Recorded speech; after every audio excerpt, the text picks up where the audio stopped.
She poured the tea with a calm smile, unaware, or maybe too aware, that the man she loved had stirred death into her cup. But what he didn't know was, she had already made a decision that would change everything. In the heart of the emerald village of Nzulenzu, where trees whispered secrets and the wind carried tales older than time, lived a woman named Makena. She wasn't just known for her beauty or the way she moved through life with quiet strength. Makena had a mind like a river, calm on the surface, deep and unpredictable beneath. Her presence in the village was like the morning sun, comforting, consistent, and powerful. She was married to Kato, a man whose smile was quick, but whose heart held shadows no one had dared to explore. To the villagers, Kato was a charming husband, hard-working and loyal. But behind the closed doors of their thatched roof home, a darker side of him simmered. He didn't marry Makena for love. No, he had seen the gold-lined farmland her father left her. He had heard the whispers of the elders who said she would be the next voice of the village council, and in his heart, jealousy grew like a thorny weed.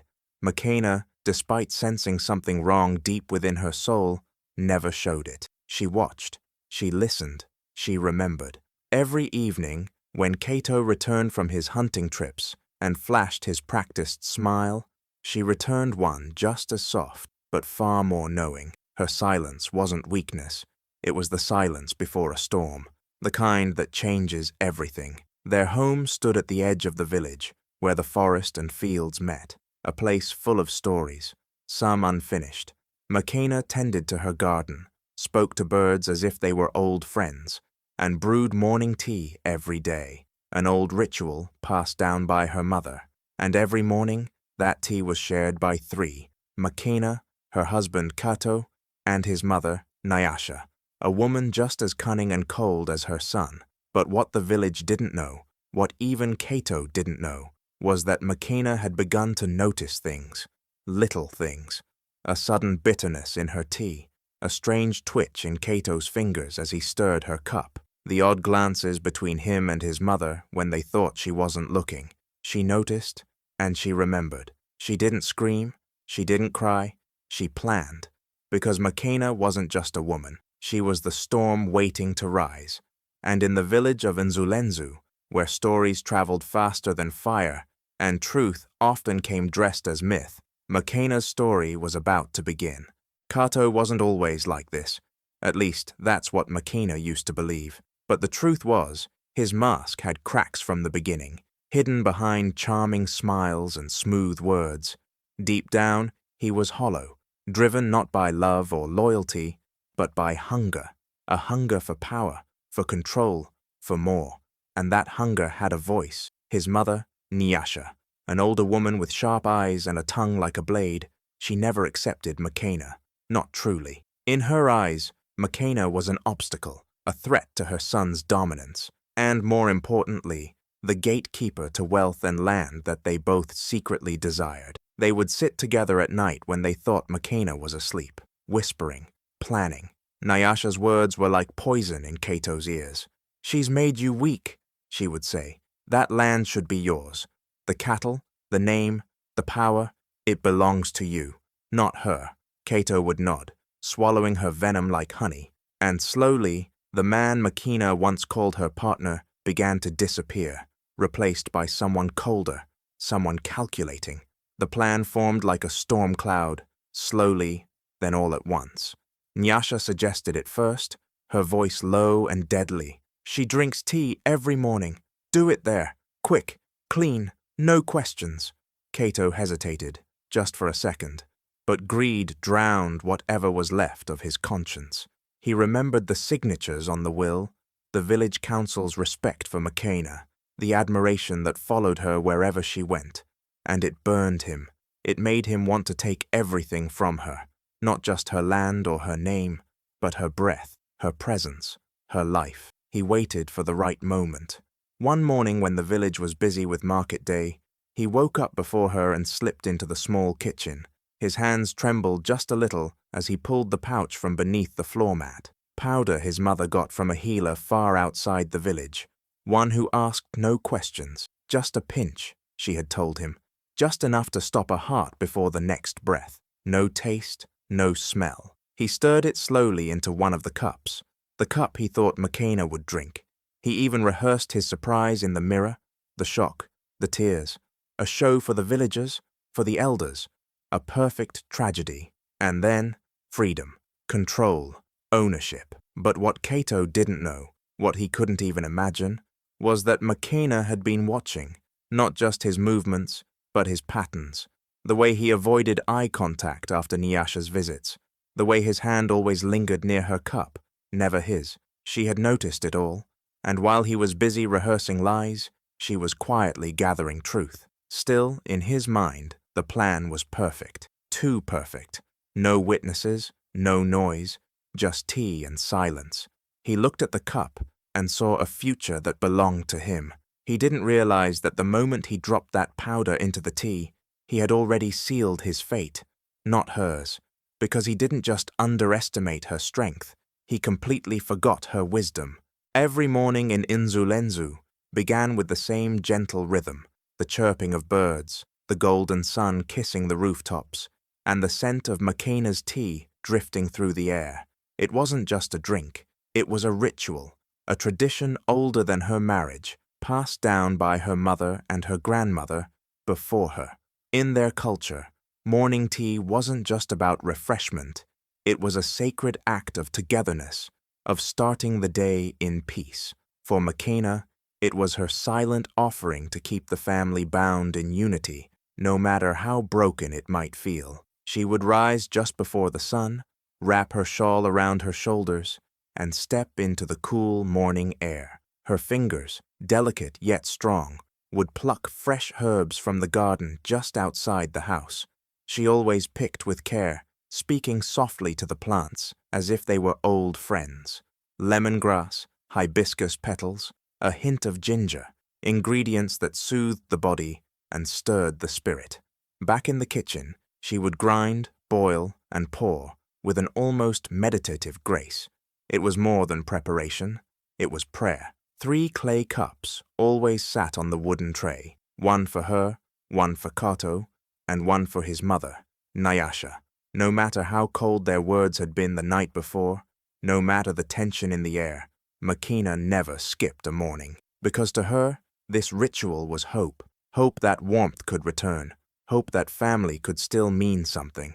The clinking of cups and the sound of pouring tea filled the house like soft music. She served it with both hands, a sign of respect and care. And every time, she wore a quiet smile, a smile strong enough to cover the cracks in her heart. Kato always took his tea with a nod, pretending to appreciate the ritual he secretly hated. To him, it was a chore, an act he endured only to maintain appearances. But Nyasha watched more closely. She never trusted Makena's silence, or her kindness. She sipped the tea with suspicion, her eyes sharp, trying to read between Makena's calm expressions. Still, Makena never wavered. She sat with them every morning, sipping slowly, asking about their dreams, speaking gently about the tasks ahead. The ritual created a moment of calm that the rest of the day rarely held. It was the only time they were together, truly present. The only time Makena felt like she could keep the threads of her family from snapping completely. But beneath the surface of this peaceful tradition, the storm was brewing. She had started to notice the smallest things, a bitter taste that shouldn't be there, the way Kato hovered just a little too long near the cups when he thought she wasn't looking, the shift in Nyasha's glances, the silence that stretched too tightly. And yet, she continued the ritual, not because she was unaware, but because she knew, and knowing made each morning more dangerous, more meaningful. With every cup she served, she was weaving a trap of her own. While Kato believed she was sipping her way toward death, she was studying him. Every move, every hesitation, every flicker of guilt in his eyes. She didn't scream, she didn't accuse, she simply poured the tea and waited. The ritual, once a symbol of love and unity, had now become the stage for a quiet war, and Makena, graceful and calm, was not the victim Kato imagined her to be. She was preparing more than tea. She was preparing a lesson.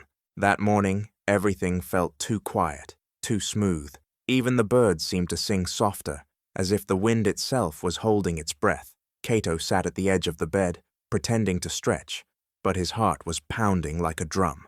This was the day he would finally be free from the woman who had become a wall between him and everything he wanted. Makena, with her strength, her calm presence, and her respected name. She had it all: the land, the inheritance, the trust of the village. And all Cato had was resentment, and a plan. He moved carefully, trying not to wake her. She always woke early to make tea, but today he had to move first. He crept into the kitchen like a shadow and opened the small pouch hidden deep inside the clay pot near the back shelf. Inside was a fine white powder, silent death. Nyasha had gotten it from an old healer who asked no questions, a man who dealt in darkness. Just a pinch, she had told him. No smell, no taste. She'll never know. Cato's hands shook slightly as he picked up her cup. Not his, not his mother's, only hers. He stirred the powder into the warm tea she had already begun preparing earlier, just before going back into the room to tie her scarf. It dissolved fast, leaving no trace. A few more gentle stirs, and the cup looked no different than any other day. Normal, peaceful, deadly. He placed it on the tray beside the others, arranging them exactly the way Makena did every morning. He even lit the small oil lamp to make the moment feel familiar. It was all part of the show. He had practiced in his head how he would cry, how he would scream when she collapsed. He'd run to the elders, confused, broken, innocent. Who would suspect the grieving husband, the loving son? He sat down as if nothing had happened, hands folded, eyes on the doorway. Soon, Makena walked in, calm as ever, carrying the tea tray. Cato nodded, trying not to look nervous, trying to control his breathing. She smiled like she always did, that same warm smile that had once drawn him in.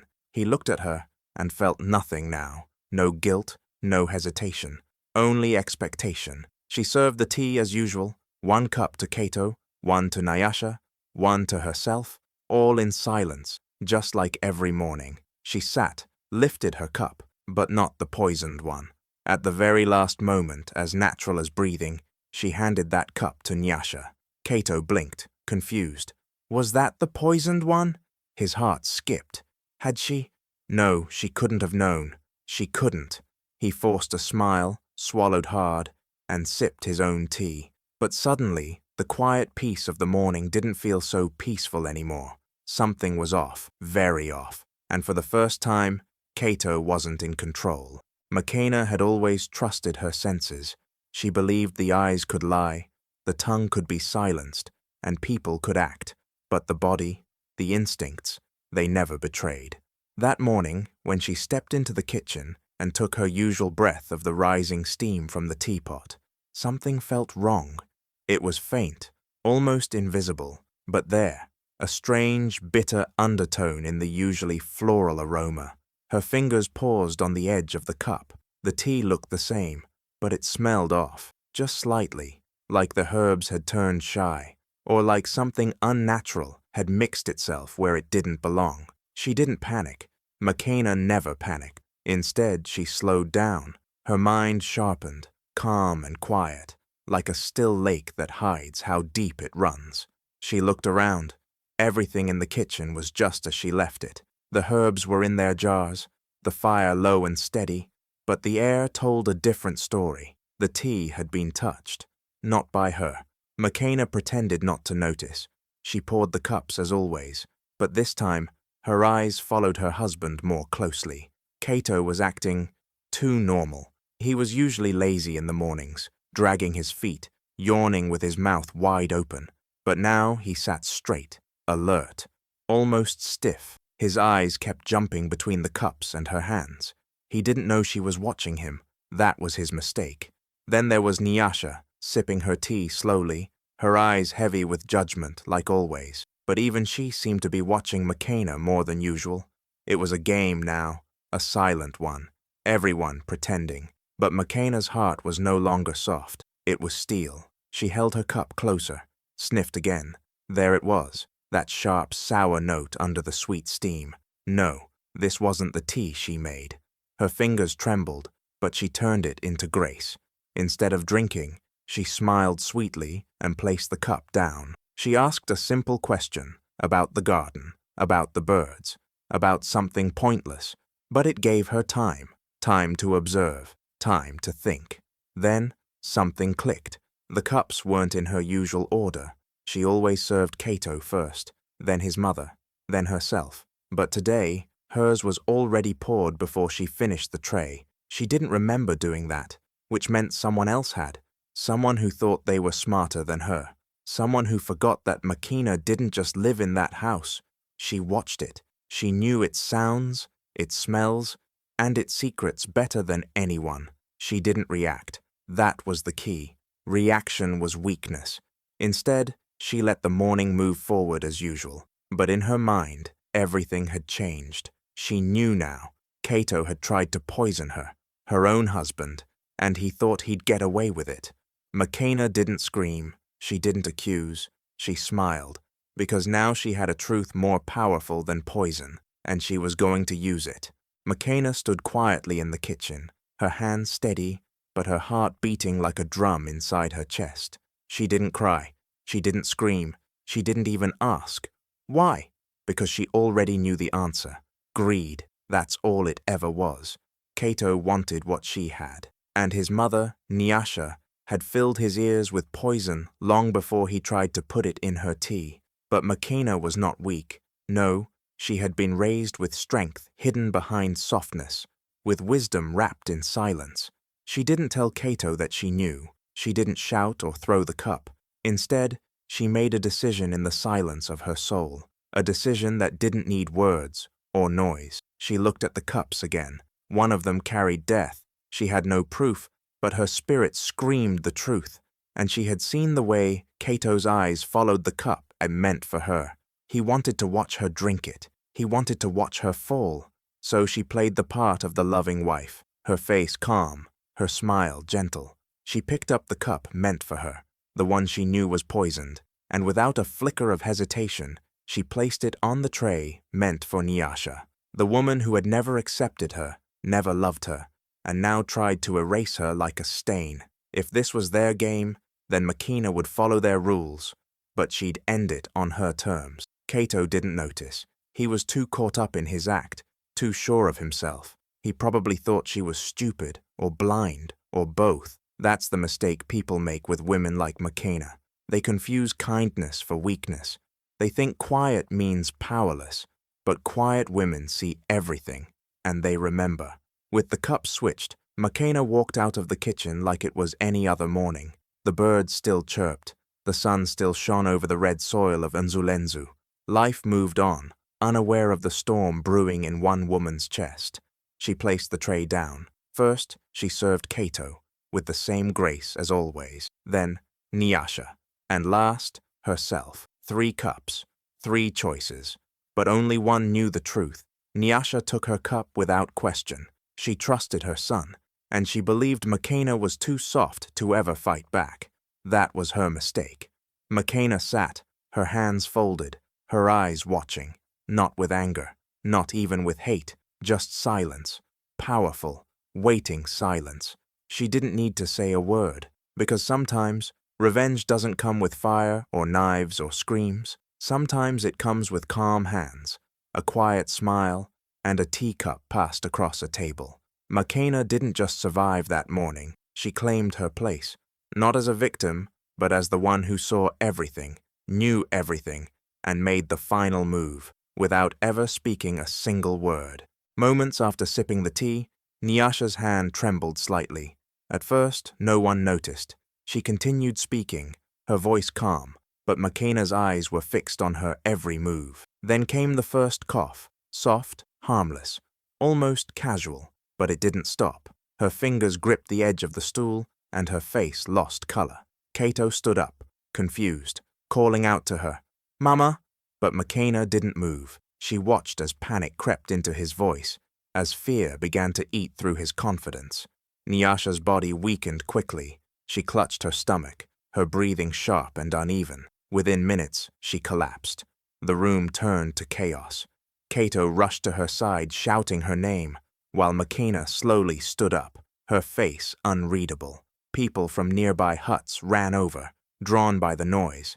They found the proud Nyasha lying on the floor, unconscious, with a spilled cup beside her. The village elder sent for Mosi, the respected healer who knew the language of herbs, sickness, and secrets. Mosi arrived swiftly, his sharp eyes scanning the room, then the fallen woman. He examined the leftover tea, sniffed it, then touched it to the tip of his tongue, with the precision of a man who had done this before.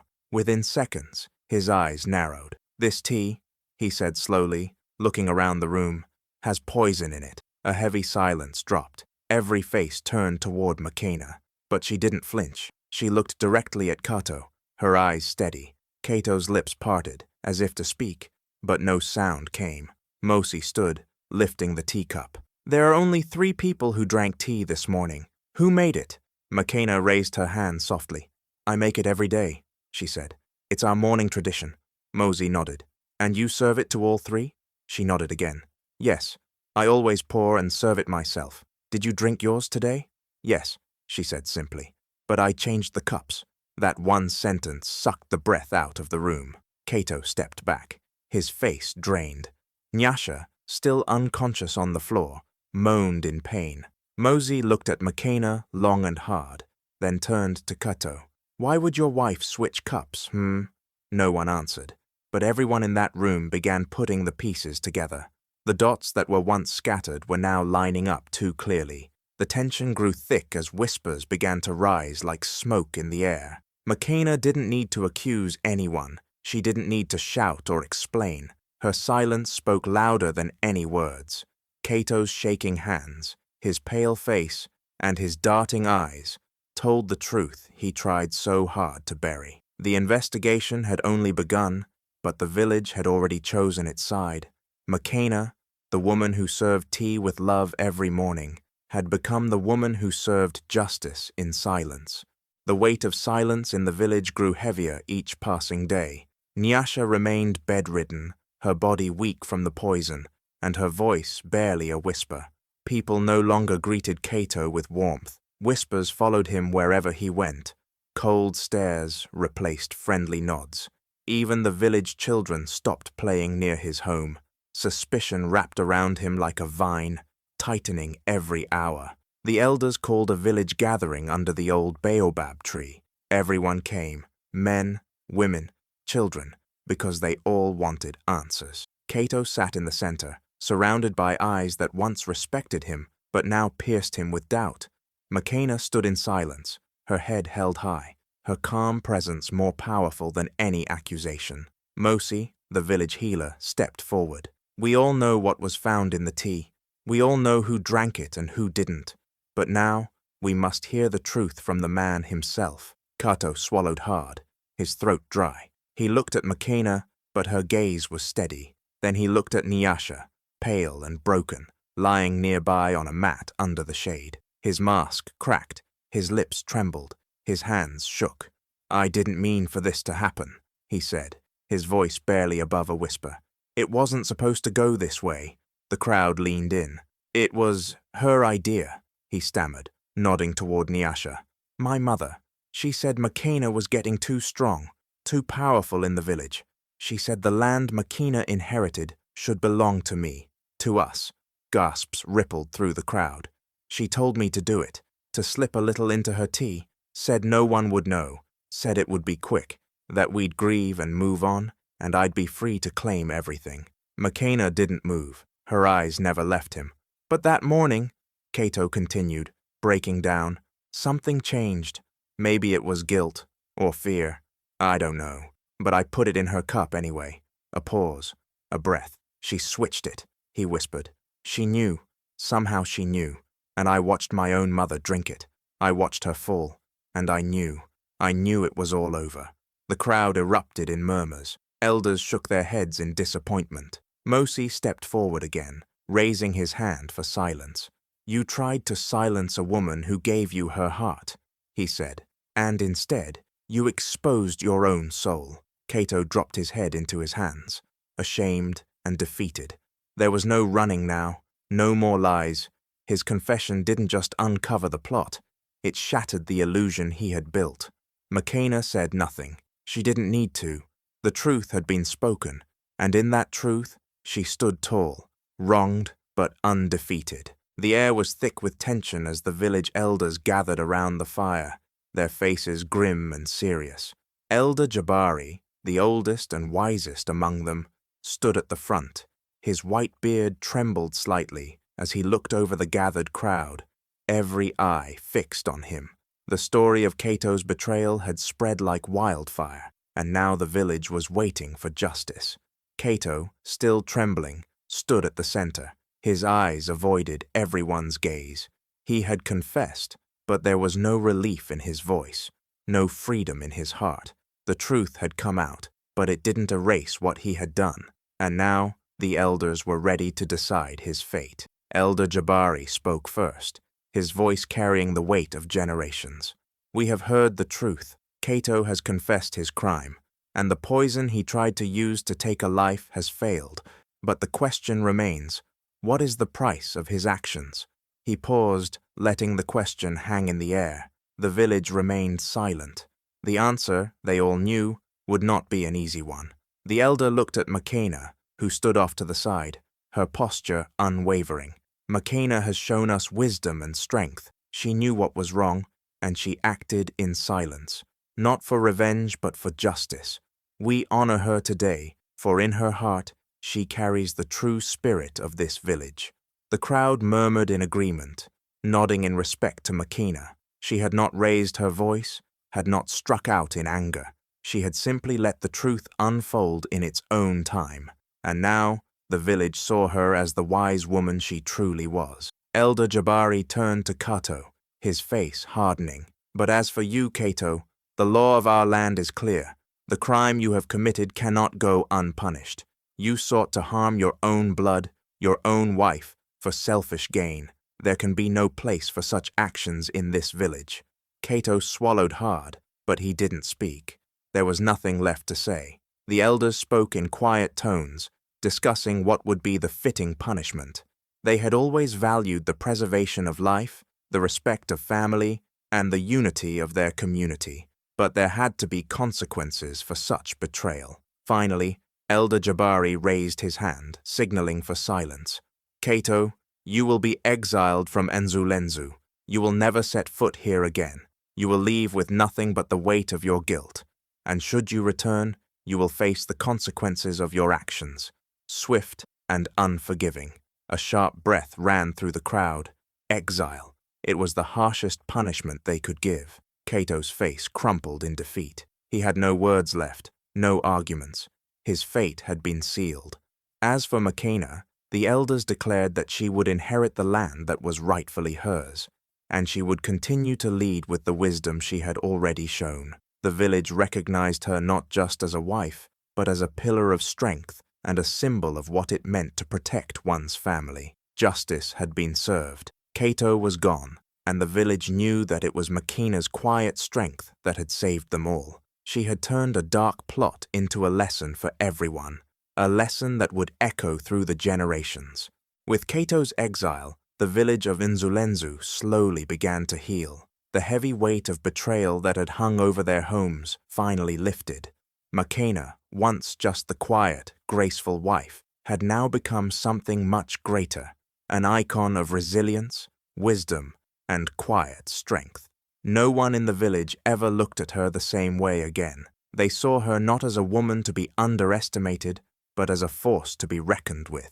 Makena's life had been filled with moments of hardship, but she had never given up. She had endured in silence, always putting her family and the village first.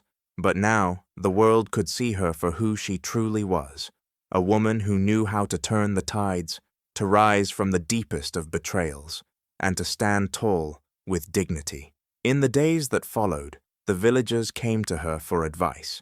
They sought her counsel in matters of the heart, the mind, and the land. She didn't seek power or recognition, but it was undeniable that her wisdom and strength had earned her the respect of all. She became a symbol of intelligence, showing that true power doesn't lie in force or manipulation, but in clarity of mind and the courage to act when it counts the most. Makina knew she had been tested in the hardest of ways.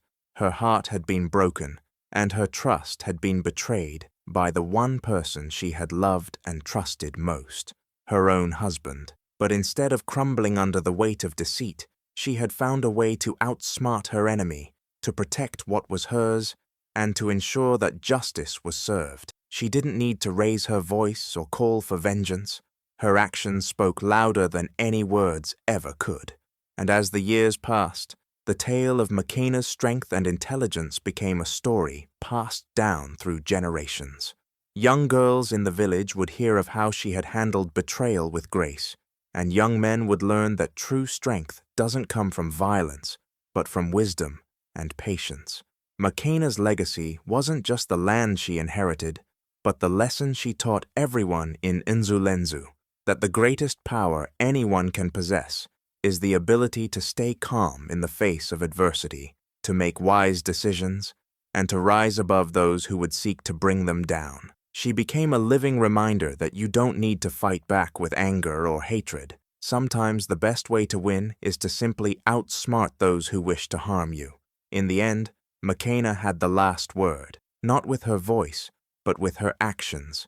She proved that intelligence, resilience, and integrity will always triumph over deceit and treachery. And as the sun set over Nzulenzu, the village knew they had witnessed something extraordinary, a woman who had not only survived, but thrived in the face of betrayal. If you were inspired by Makina's strength and wisdom, don't forget to hit that like button. Share this incredible story with your friends and family. Let's spread her powerful message of resilience and intelligence. Make sure to subscribe to stay updated with more stories that will inspire and uplift you. And before you go, check out our other videos on the end screen. You won't want to miss them. Stay strong, stay wise, and keep watching.